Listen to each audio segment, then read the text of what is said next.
Hi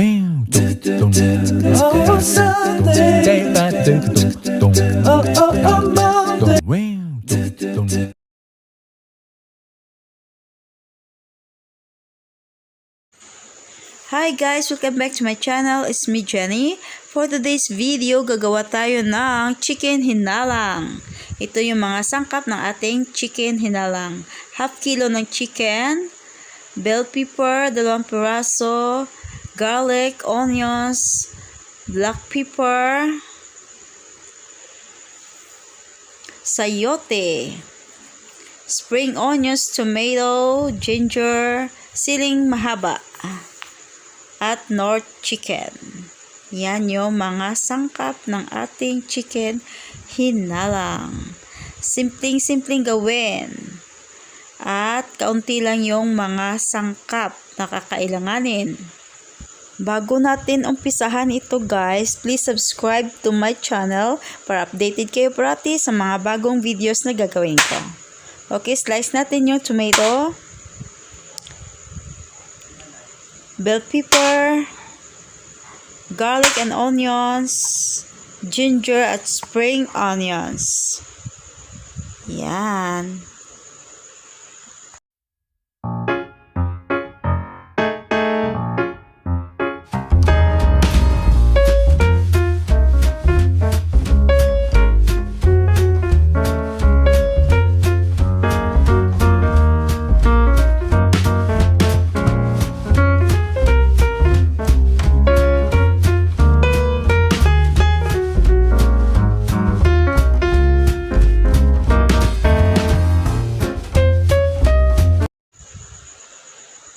Okay, balatan natin yung sayote.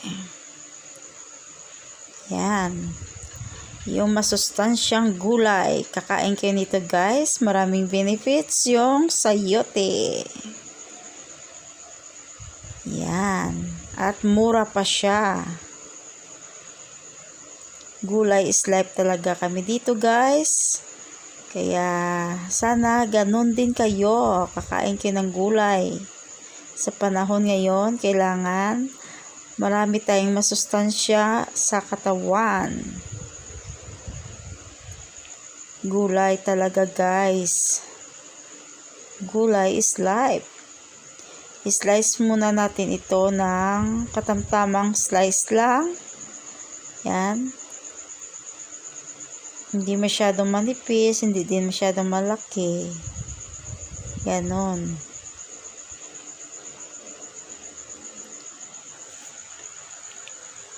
Tapos ikat natin yung chicken breast. Gusto ko tong chicken breast na to kasi malaman siya. Kisa sa iba na gamitin mo na part ng chicken. Yung breast talaga yung malaman guys. Yan. Puro laman. Kahit gagawa ako ng empanada, ito din yung ginagamit ko breast. Chicken breast. I-slice natin lahat. Mura lang sa palengke yung half kilo nito guys. Nasa 80 lang. Yan.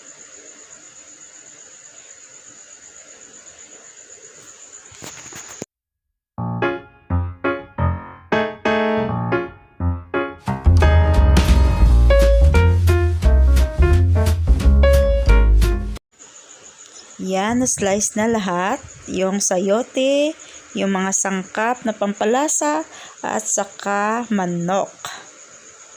So, ngayon, ang manok, imamarinate natin ng soy sauce.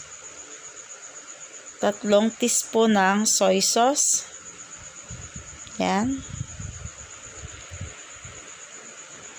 Mamarinate muna natin ito ng 10 minutes. Bago natin isasalang. Yan.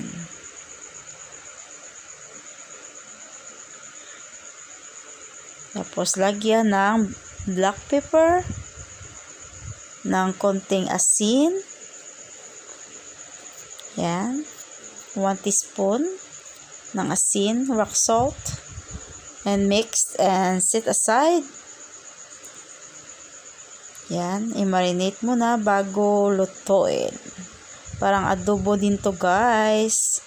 Marinate bago isalang. Pero ito is may soup. Yan, masabaw.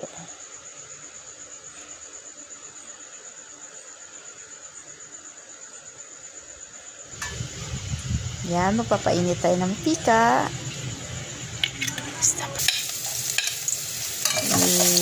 Gisahin natin yung garlic. Yung garlic, isang buong cloves ng garlic itong ginamit ko guys. Para magiging mabango. Yan. Onions. Or pwede pa kayo gagamit ng malaking onions. Sa akin, wala ako dito. So, isa lang yung ginamit ko dito na onions. Tapos, siling mahaba. Pwede din kayo makagamit dito ng sili. Para magiging maanghang yung lasa nito guys. Actually, yung totoong lasa nito is maanghang talaga. Cold lang yung brightness.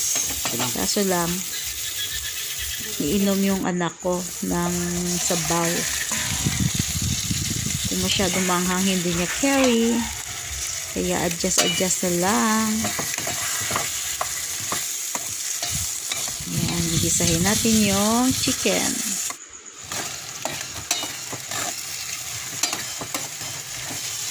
Bago lagyan ng sabaw. Mix lang natin. Palabasin yung katas ng manok. Tapos lagyan natin ng 2 bowl na tubig. Yung ginamit ko dito na bowl ay malaki.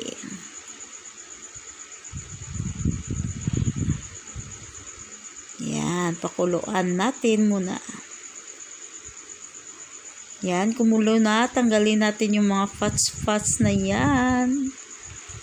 Hindi yan natin kailangan. Masyadong oily.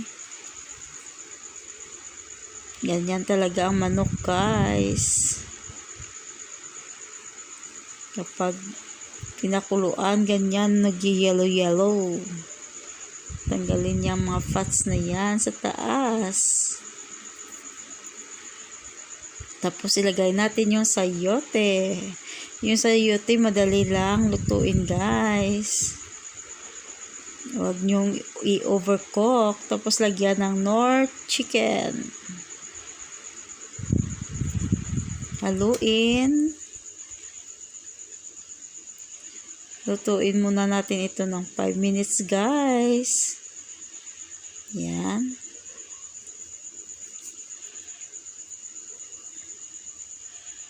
Lagyan ng 1 teaspoon ng asin ulit. Yan, kumulo ulit. Nagdagdag ako dito ng 1 pang teaspoon ng asin. Kaya hindi pa sapat yung lasa niya. Naglagay din ako dito ng bitsin.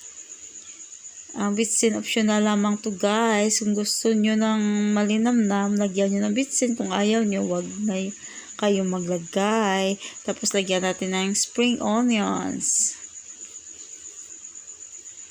Yan, pandagdag flavor sa ating soup. Masarap inumin ito kung umuulan. Kasi itong klaseng soup na to is maanghang. Yan.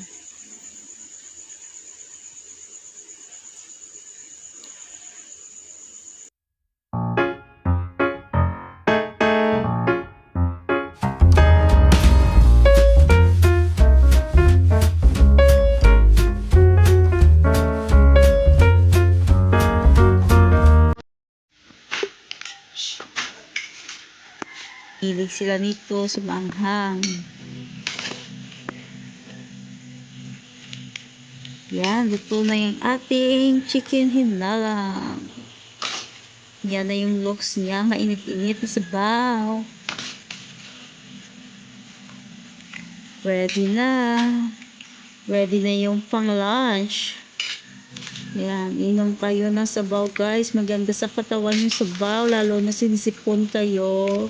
Masama yung pakiramdam nyo. Uminom kayo ng chicken soup. Masarap ito ng sabaw guys.